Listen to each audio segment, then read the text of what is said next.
Hey, my name is Leon, and I became a photographer in the 90s, became obsessed with Photoshop in the early 2000s, and in the year 2004, I started an editing service for photographers just like you. Since then, it's been amazing to see how far we've come in technology, both with cameras and with editing software.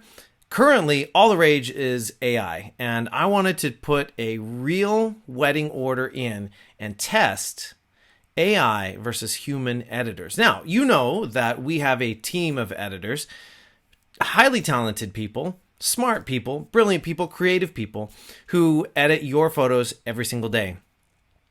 I wanted to test AI software, so I grabbed two different unnamed AI software programs and ran the same Lightroom catalog through each of them. Now, a couple of caveats. One is that there's one type of AI software that likes to be trained first. So you can train the software by telling it this image with this color label is how I would like this series to be edited. And then another way that you can teach AI is to feed it a bunch of your edited catalogs. It analyzes what you do, what your trends are in your editing, and how you manage things, and then it replicates that or emulates that style on a new Lightroom catalog. Problem is, it might take a few thousand images, and I just kind of wanted to jump in and do a quick test. So I will admit that I didn't train AI number one completely and fully. Okay, so I got to be honest with you up front about that one. Number two is another AI software where you're allowed to choose profiles.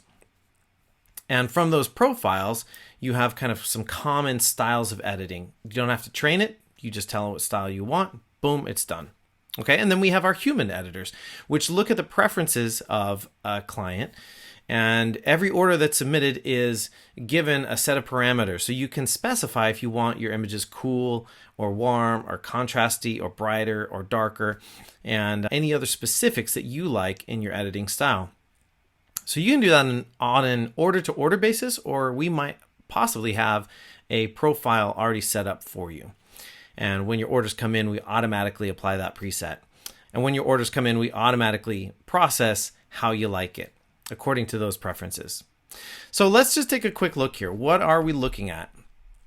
Here we have a folder of images. So this is actually 3 folders. By the way, huge shout out to Kristen Cofer for allowing us to use these images. I did get permission, and she was so gracious to allow us to run this test and use these for promotional purposes.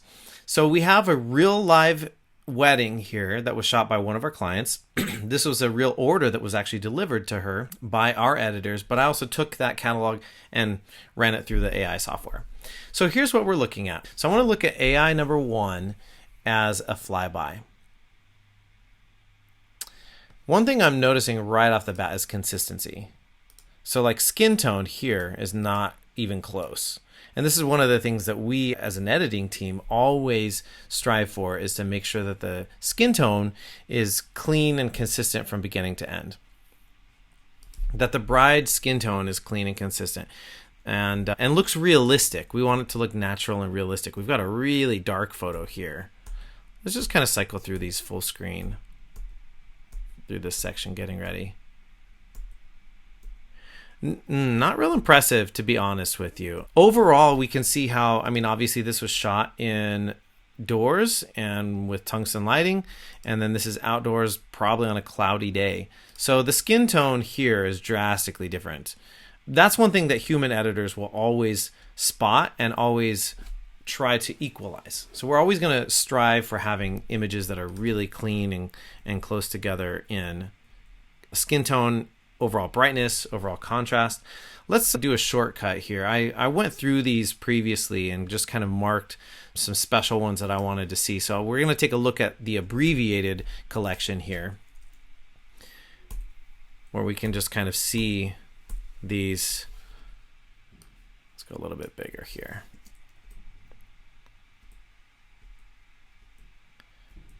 It's fair. It's not bad necessarily. That skin tone is terrible. We would never deliver something like that. That's way too dark and way too yellow. Same. It kind of struggled with some of these mixed light situations. Looks like we might have a flash here or maybe window lighting behind the photographer.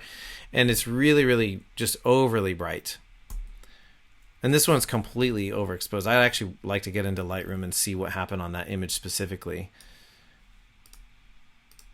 Not super impressive, and we're really inconsistent here. Extremely inconsistent. The skin tone between these two, right? The skin tone here, granted, we're indoor and outdoor, but our editors will always edit in a way that tries to keep things as consistent as possible. So the AI editor here did not do very well, especially on this image. Super dark, really washed out, really whack color. I'm not sure what was going on there. Now, if you saw this one image by itself, posted on social media or hung on a wall, great, it looks fine. It's not the most incredible, but it does look fine. But stuff like this would never fly, ever, ever, ever. Okay, let's take a look at AI number 2. Overall, AI number 2, let's just kind of do the same thing, fast forward a little bit to see a select group of them.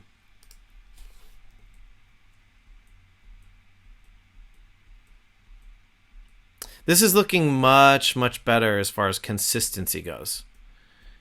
We've got some problems with the darkness. Things could be brightened up quite a bit in some of these darker images. There's an image that one was washed out in the previous AI. We'll see that in a minute. But overall, things are looking much, much better here. This is the software that we used where we could select a profile. Okay. Now let's take a look at our human editors. Do the same thing. Just look at the green labels. Now, remember, these are edited with the client preferences in mind, and so it was specifically tailored towards the photographer's needs. Looking much better, obviously much, much better for consistency in color, brightness, contrast, overall white balance, obviously there. Things are looking a lot more clean and consistent from beginning to end here. Perfect? No, but again, any editing service is always going to have a little bit of variation from what you would do as a photographer. But as far as our editing goes, we always look to get that image to its best potential. And then we make sure that everything looks clean and consistent and natural. And then when everything is completed, it goes to a QC editor, quality control editor, where they review everything and make sure that everything is done to spec, to the client specs, and then also is clean and consistent amongst itself, and then to our lab standard. So let's take a look at all three of these together. Okay, AI 1, AI 2, human editors.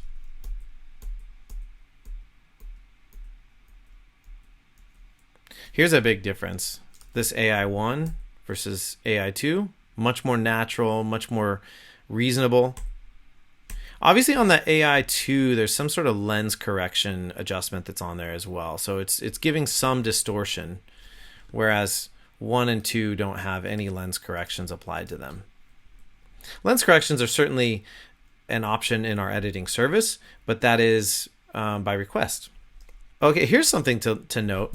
Okay, so these ones, all three of these, I would say are fully acceptable. These are portraits of the bride and groom, fully acceptable, all three of them. If you saw each of them on their own on social media or on a wall, we would all be perfectly happy. If you saw this one on a wall or on social media, you'd probably scratch your head, not looking the greatest. So consistency with AI 1 is probably not the best. Now remember, with AI 1, we didn't feed it 5,000 or 6,000 images or whatever. We did edit a select number of images within that catalog as a way to train the AI how we would like that catalog edited. I would say even in this case, personally speaking, now remember, we don't have the client preferences on hand at this second, but I personally like this image better. The overall skin tone, I think it's more natural. It's more magenta than the human editors, which is a little bit brighter and a little bit more green or a little less magenta. But they're still both really good. Actually, all three of these are decent. This one's just a little warmer, a little greener, a little darker, a little more clipped on the low end. Okay, here's something interesting. So the highlights on the AI one, on this one, did not get pulled down. AI saved them here, and our human editors also brought the highlights down a bit. What else? Let's kind of jump ahead. Okay, so this one. Again, all three acceptable.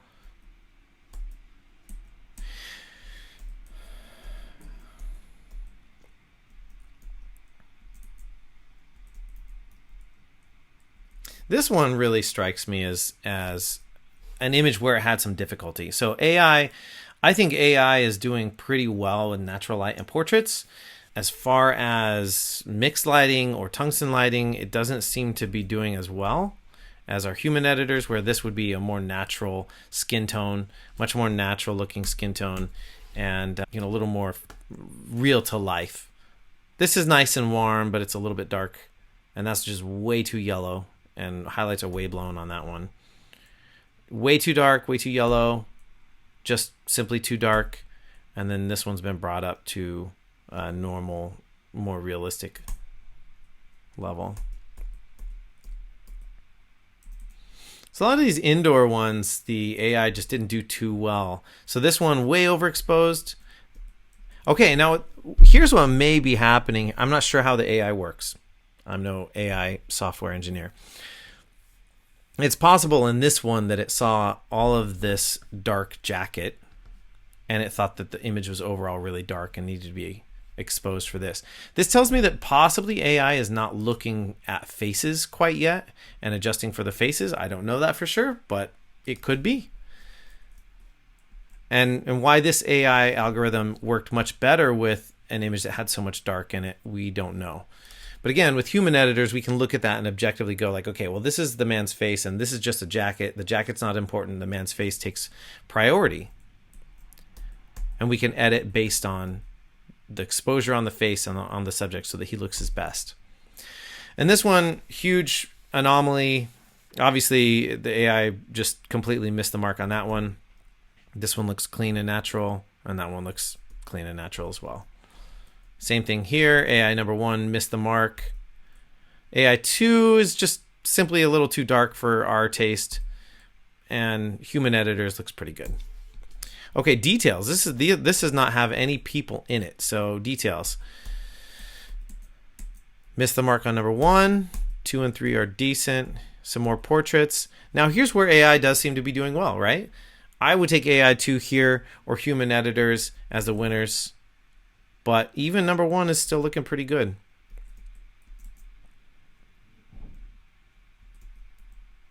Okay, mixed light. Again, mixed light, not looking so good here, but I could go with this one. It's just a little bit dark. Way too blue. The skin tone's way too blue here. It's like it saw that there was this really intense orange light source in the image, and it just overcorrected and made everything really blue. Same. There's a lot of yellow, a lot of orange in this image, and so AI number 1 was overcorrecting for that. Here's an image that's way too dark. That one's a little bit better. That one's a little more normal and realistic. Obviously, I'm biased. We have human editors. We can analyze things based on the content of the image. We can know what the faces are. We can know who the bride is. We can know who the groom is. We can know who the mother-in-law is. So we can really fine-tune images as we go. And AI can't. But would this still be acceptable to get you in the ballpark? Sure. I think one of the bigger issues, though, that we're having, that we're seeing here is consistency.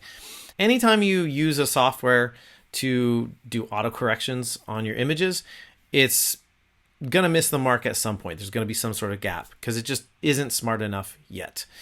As far as human editors go, we know exactly what the content is on that image. We can look at it and know what is most important, and we can assess our needs and our strategy on a per image editing basis. And then remember, as humans, we're taking into account the entire job from beginning to end, where we want to make things look consistent. We want the skin tone to look realistic and natural. And that's something that AI is not quite doing yet, and it certainly isn't as consistent as our editors. Anytime that you're going to use a service like ours or use an autocorrect type of software, you're going to see a gap in what you would have done. First of all, you're the only you in the universe, and we're all going to look at things a little bit differently when we're editing.